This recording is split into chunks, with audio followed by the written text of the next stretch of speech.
seeing again.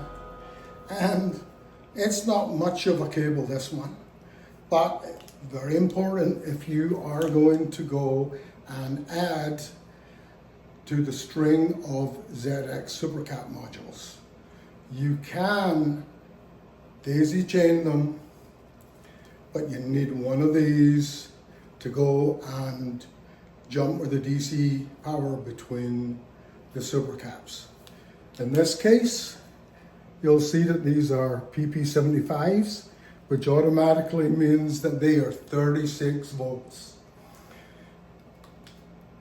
If you have a cable like this, but it's got SB50s on the end, that means it's a 48 volt cable.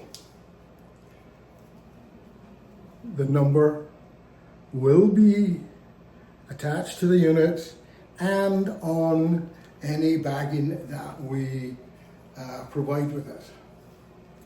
These have to be ordered as a separate line item whenever you need them. They will not get packed in any units, they will get separately packed. If you order a few of these, they will go in one box and the quantity will be on the side, and you just assign that to whichever PO that you're doing.